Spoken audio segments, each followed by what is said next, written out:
Retour à Questions d'actualité avec Jean-Philippe Trottier sur les ondes de Radio VM. Le monde de l'enseignement français est en ébullition à cause de la réforme du collège de la ministre Vallaud-Belkacem. Effectivement, qui dit enseignement dit idée qu'une société se fait d'elle-même, et c'est notamment à l'école que cette idée s'incarne. Sujet ultra sensible donc, surtout en France, vieux pays qui résiste tant bien que mal aux vents égalitaristes et modernistes. Le point avec Mathieu Bocoté, défenseur, je pense, des humanités, n'est-ce pas? N'est-ce pas? Je pense, hein. Alors, on parle d'une réforme. Quand on dit le collège, il faut qu'on s'entende là-dessus. C'est pas collège comme ici. On parle de secondaire 1 à secondaire 3.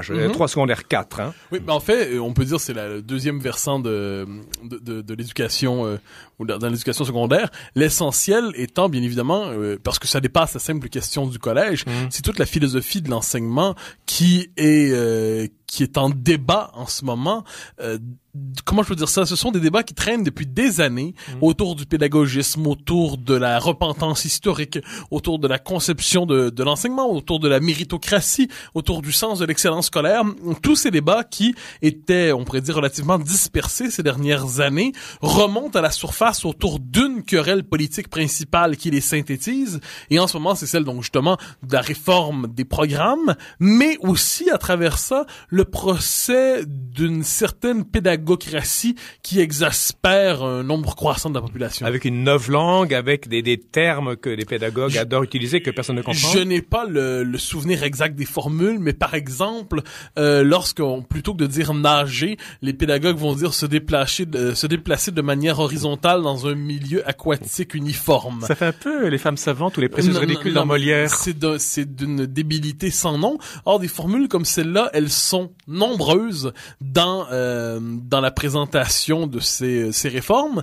De même, quand on regarde une attention plus particulière au programme scolaire, et principalement à l'enseignement de l'histoire, on voit, il y a une chose qui fait querelle en ce moment, c'est si l'enseignement, par exemple, des Lumières est facultatif, l'enseignement de l'islam est obligatoire. Autrement dit, on voit véritablement, par ailleurs, on fait sauter l'approche chronologique, c'est-à-dire la capacité de développer une conscience historique minimalement structurée. Donc, on voit cette espèce de pédagogie pénitentielle ou repentante. Donc la culture nationale, l'histoire nationale ne seront plus transmises. Inversement, il y aura une vision obligatoirement positive de l'autre, d'un espèce d'autre fantasmé. Et dernier élément, bien évidemment, c'est que ce qu'on appelle les classes bilingues, c'est-à-dire français-allemand essentiellement, et la possibilité aussi les classes de latin, de grec et ainsi de suite, sont pour l'essentiel liquidées ou dispersées dans plusieurs autres matières. Le latin et le grec n'est pas supprimé, mais il est plus intégré dans d'autres.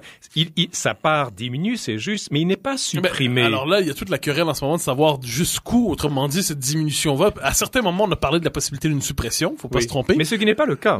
Ça reste à voir. Parce que Vallaud-Belkacem, la ministre de l'Éducation nationale en France, s'est fait taper sur les doigts et elle doit revenir avec une nouvelle mouture à l'automne. C'est juste, mais cela dit, on pourrait dire que le fond du programme a été donné assez rapidement. On considère que le rôle de l'école aujourd'hui n'est plus de transmettre ces humanités par lesquelles se construisent, je dirais, les individualités, c'est-à-dire la possibilité de s'approprier un héritage pour devenir soi-même. Tout autrement, on est vraiment dans une école très présentiste qui nous dit il faut apprendre à exprimer son idée, savoir cercler un jardin. Mais attendez Mathieu, je vais me faire la défense de cette réforme. Il y a quand même deux questions. Il y a une question économique. Il y a des matières qu'on a envie de faire tomber parce que payer un prof de latin qui aura 10 élèves, ce sera le même salaire que payer un professeur de mathématiques qui en aura 30. Donc il y a déjà un souci économique là-dedans. Et il y a aussi le fait que beaucoup d'élèves vont à l'école, ils savent pas trop pourquoi. Alors là, je répondrai à vos deux arguments. Le premier, le souci économique, de ce point de vue, aussi bien se passer de l'histoire, aussi bien se passer de la littérature française, aussi bien se passer très certainement du latin et du grec, aussi bien se passer peut-être même de la géographie, pourquoi pas? Non, il y a quand même plus d'élèves en géographie en histoire qu'en latin. La question est de savoir si on doit évaluer la valeur d'un savoir au nombre d'étudiants qui fréquentent ces classes. Je ne suis pas certain qu'on ait une conception particulièrement exigeante de l'éducation. Donc vous avez une conception où l'argent n'a aucun lien. Je ne dis pas qu'il n'y a aucun lien. Je dis qu'il faut quand même savoir équilibrer les choses. Et par exemple, l'idée que la préservation d'un certain héritage, d'un certain patrimoine, dans les circonstances, par exemple, le grec et le latin, exige certains investissements, pour le dire ainsi, parce qu'on a là quelque chose comme un héritage de civilisation qui mérite de se perpétuer, qui est indispensable pour nous. Si les familles et les élèves ne veulent plus faire de latin, pourquoi offrir ça? Un instant, parce que certains continuent à vouloir le faire, ne nous trompons pas, il y a encore une demande pour ça. La demande a changé, mais il y en a une néanmoins, et surtout le gouvernement peut ensuite susciter cette demande, peut travailler à, autrement dit, les préférences populaires pour amener les meilleurs élèves, par exemple, à se tourner vers de telles références. Donc, vous en avez fait, vous, du latin et du grec? Ah, mon Dieu, non, je suis de cette génération qui n'a, donc les auteurs de l'Antiquité, je lis en français. Mais je suis de cette génération qui a été complètement coupée de cet héritage, comme tant d'autres, je le vis comme une blessure. Mais bon, la réalité est là. L'autre élément, vous m'avez parlé donc la question économique. Je crois que par définition, le fait qu'un savoir ne soit pas payant immédiatement sur le marché n'est pas une raison suffisante pour le disqualifier. Et deuxième élément qui est important, vous dites les élèves s'ennuient à l'école d'une certaine manière. Mais par définition, si on veut avoir une école qui est sur le mode de la pédagogie joyeuse, une pédagogie alternative, c'est pas ce que je dis. Non, je parle pas de ça, Mathieu. Mais il y a 50 ans, les élèves s'ennuyaient moins parce qu'il y avait un idéal, il y avait une société structurée. Bien évidemment. Alors l'école, maintenant, distraction aussi. J'ai bien compris. Mais Mathieu, ce qui se passe maintenant, c'est que l'école est, si vous voulez, dans un jeu de domino, le domino numéro 4, mais le premier, c'est que toute une société s'affaisse et ça se répercute. Ok, je comprends bien. Alors, de ce point de vue, la question qui se pose, c'est est-ce que l'école doit plier ou est-ce que l'école doit résister? Est-ce que l'école doit simplement dire, effectivement, nous nous plions à la nouvelle loi de l'époque, ou est-ce que l'école doit dire, nous avons une responsabilité de conservation d'un monde qui ne doit pas complètement d'une civilisation qui ne doit pas complètement se dissoudre dans l'époque actuelle. Ça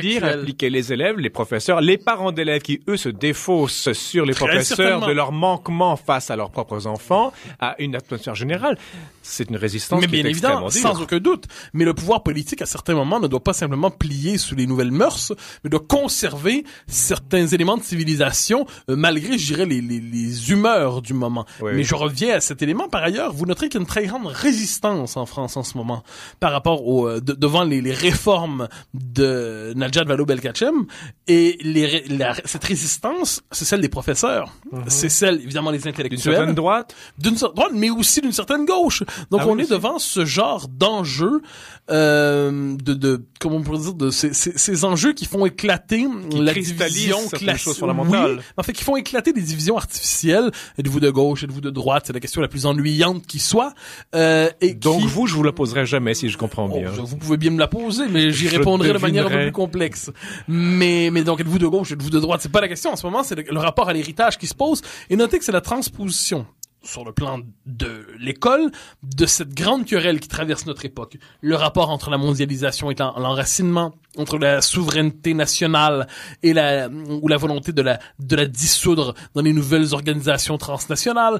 C'est le rapport à l'identité nationale, cosmopolitisme, enracinement, alors à la mémoire. Donc c'est toute une conception de l'homme qui se joue à travers la question de la réforme des programmes scolaires. Vous noterez, cela dit, qu'il n'y a pas d'originalité française ici. Toutes les nations occidentales sont soumises à une telle réforme. Le génie de la France est de savoir y résister. Oui, la France, peut-être plus que... En France, ce qui est extraordinaire, c'est que dès qu'on dit que le moindre article de n'importe quoi sur n'importe quoi fait que la moitié du pays est dehors en train de manifester. Donc, il y a une disponibilité populaire pour les manifestations. Il y a une très grande disponibilité, n'est-ce pas, surtout quand il fait soleil. Mais c'est un frais. C'est un frais en France, mais ça peut être également une prudence populaire. Je crois qu'il y a... on dit souvent de la France que c'est un vieux pays conservateur. Tout à fait. Au sens où il est très attaché à ses traditions, à ses manières de faire. Pas un conservatisme idéologique, on s'entend bien. Et à son exceptionnalisme aussi. Oui, bien sûr. Cela dit, je crois qu'en ce moment, il y a la conscience, je dirais imprécise, mais bien réelle, que les politiques dont nous parlons ne sont pas que des politiques publiques parmi d'autres, mais qu'elles portent une nouvelle idée de la civilisation. Radicalement comme ça, c'est pas nouveau. Non, je crois qu'il y a une nouveauté radicale ici, cela dit, c'est-à-dire une volonté, bon, il y a des éléments circonstanciels. Les socialistes sont encore une fois impuissants sur le plan économique, donc ils se tournent vers les questions culturelles et sociétales pour compenser, pour activer leur base. Le mariage pour tous et tout ça. Bon, par exemple, et d'autres réformes. Donc certaines de ces réformes sont valables, d'autres non probablement, mais dans les faits, les socialistes font du zèle en ce moment sur les questions de société pour reconstituer le clivage gauche-droite à leur avantage en s'imaginant un nouvel ennemi réactionnaire. On fantasme un nouvel ennemi réactionnaire qui voudrait préserver les acquis du passé. Là, donc les privilèges. Oui, Madame Vallaud-Belkacem qui s'en va dire une personne de gauche, une personne qui cherche à démanteler les privilèges et les inégalités. Un homme de droite, c'est quelqu'un qui cherche à les rationaliser. Donc on campe les gentils et les méchants clairement. Et on peut même pas discuter avec ces gens-là. Bien sûr que non, d'autant qu'elle a dit elle-même que ceux qui s'opposaient à sa réforme étaient des pseudo-intellectuels. Donc c'est très clair, vous n'êtes pas des interlocuteurs légitimes donc, dans le débat. Vous êtes un pseudo-intellectuel, Alain Finkielkraut est pseudo-intellectuel, Pierre Nora est un pseudo-intellectuel, oui. Zemmour en est un, Pascal Bruckner en est un, Jacques Julliard en est un. Ça commence à faire beaucoup de pseudo-intellectuels. Pseudo, hein. Bon, la question qu'on peut se poser ici, c'est derrière ce fanatisme terrifiant d'une certaine gauche qui affiche un clair mépris pour tous ceux qui sont en désaccord avec elle, en fait, qui a le monopole du bien, du vrai et du juste. Est-ce qu'elle n'est pas ivre de vertu? Et quand bien on sûr. est ivre de vertu, on est un peu drogué. Mais sans aucun doute. C'est-à-dire, pour ça, je dis pas la gauche, mais une certaine gauche fait, oui. qui s'enorgueillit d'avoir le monopole du vrai et du juste. Vous avez tout à fait raison de parler d'une ivresse de la vertu.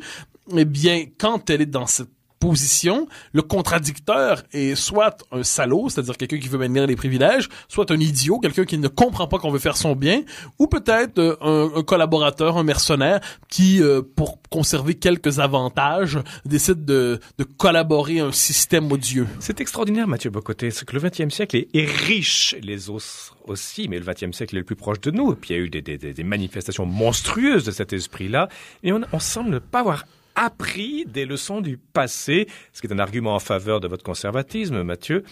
On semble pas avoir appris des leçons du passé, de ce que les Grecs anciens appelaient hubris, ouais, bien sûr, qui est la démesure, l'orgueil, etc. Mais c'est que la démesure des modernes je dirais, se part des atours de la science, de la technique. Oui.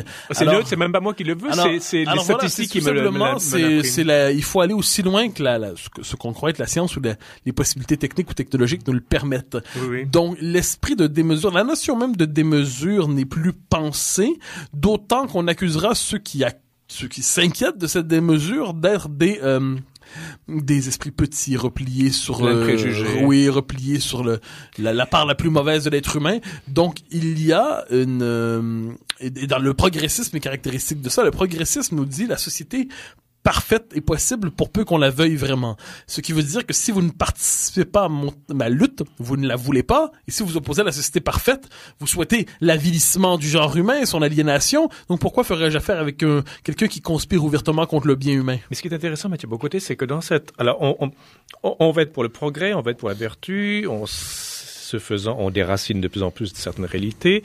La réforme du collège s'inscrit là-dedans, qui elle-même va déraciner davantage les élèves qui vont venir nourrir cette idéologie. Ce qui fait que dans l'idéologie et dans l'application, il y a une rétroaction réciproque, si vous voulez, qui fait que ça fait boule de neige. Je dirais que cette philosophie fabrique ses propres soldats dans les écoles. Exactement. C'est-à-dire, et c'est un peu, vous noterez que c'est pas spécifique d'ailleurs à la question de la réforme des programmes ici. Prenez des débats ici comme celui de CR. On a eu le débat. Quand on nous disait, les parents, manifestement, sont opposés aux accommodements raisonnables, ils sont attachés à une conception conservatrice ou traditionnelle de l'identité nationale. Les parents, autrement dit, sont pétris de préjugés xénophobes.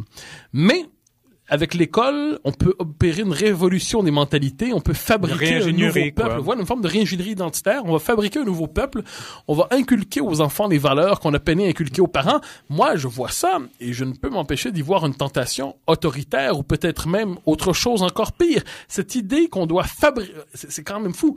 On prend les enfants comme enfants cobayes, finalement, et on leur impose une idéologie qu'on n'a pas été capable d'imposer aux adultes. Mais est-ce qu'on peut pas dire qu'elle vaut l'idéologie conservatrice, où on enseigne le grec, le latin, les humanités, le passé, la mémoire, tout ce qui structure une société. Non. Est-ce que on ne fait pas remplacer un formatage par un autre? Non, je crois Et pas. En quoi le formatage moderne serait-il meilleur? Voilà, ça c'est intéressant, c'est-à-dire la notion d'héritage qui est rabattue à la notion de formatage. On est devant deux conceptions distinctes de l'éducation. L'héritage nous dit, nous naissons dans un monde dont que nous pouvons aménager, que nous pouvons améliorer, que nous pouvons transformer, mais que nous ne créons pas. Parce que l'expérience humaine ne commence pas avec la génération présente.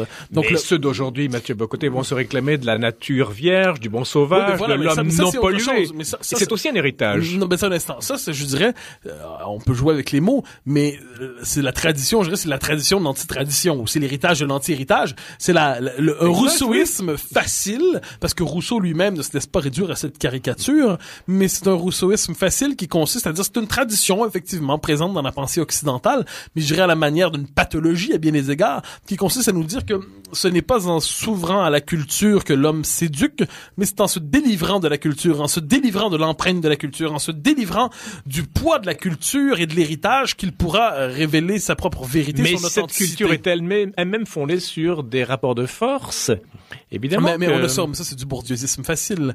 On ne va pas réduire... Bien, mais il y a beaucoup de bourdieusiens il y a des millions de bourdieusiens. Oui, bien sûr, sans aucun doute. Mais je crois que vous n'aimez pas Pierre Bourdieu, non? Mais l'idée de réduire la culture à des rapports de force, l'idée de... Parce que je ne dis pas qu'il n'y a pas de rapport de force dans la culture. Il y en a forcément. Évidemment, mais l'idée de la réduire à ça. L'idée, autrement dit, de réduire le social, réduire la culture, réduire le politique à des purs rapports de force entre dominant et dominé, entre oppresseur et opprimé. Cette idée-là consiste à nier toute possibilité du monde commun, toute possibilité d'héritage, parce qu'en fait, finalement, c'est la guerre civile à temps plein et prenez votre camp, on verra qui gagnera. Je crois que le propre d'un certain esprit conservateur, c'est de refuser justement cette dissolution, cette négation du commun par une espèce d'hypertrophie de la lutte des classes. Et vous noterez d'ailleurs que là, on est véritablement dans l'héritage le plus toxique du marxisme, qui voyait la lutte des classes partout. Aujourd'hui, on voit la lutte des identités ou la lutte des sexes, mais cette idée qu'il n'est plus possible d'avoir quelque chose comme une communauté où certaines valeurs, certains idéaux transcendent nos désaccords, même s'ils sont toujours en débat, et que tout n'est finalement qu'une guerre civile plus ou moins pacifiée. Je dirais, Dieu nous garde d'une telle dérive. Alors, de saines lectures qu'on pourrait proposer pour l'été, les lettres à Lucilius de Sénèque, les Métamorphoses d'Ovide, les Tusculanes de Cicéron, mon Dieu, Platon, Aristote. Oui, j'allais vous livrer ma lecture de ces temps-ci, puisque j'irai en Grèce cet été. Je suis dans la guerre du Péloponnèse de Thucydide, et je suis aussi en même temps dans l'Iliade et l'Odyssée d'Homère. Alors, je pourrais bien vous faire de telles suggestions. Il y aurait bien d'autres choses, bien évidemment, à suggérer. Vous pouvez tromper le titre, Mathieu, c'est Liliane est au lycée.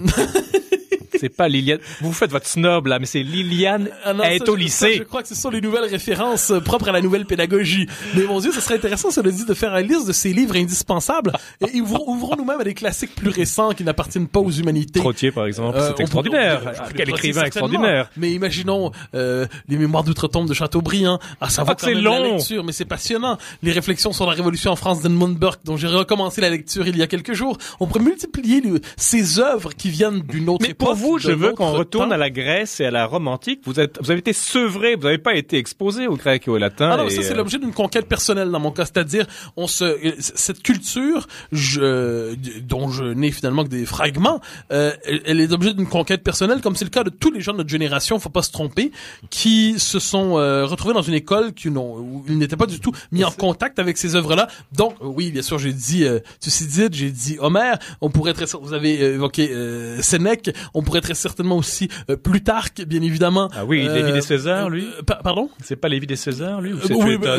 Et il y a Vie parallèle et ainsi de suite. Vie parallèle, ouais. Donc il y a plusieurs de ces œuvres, titre livre, bien évidemment, chez les Romains. Enfin, un petit livre, c'est pas un gros livre. Non, petit livre. Ah, okay. Alors, on pourrait multiplier de telles références.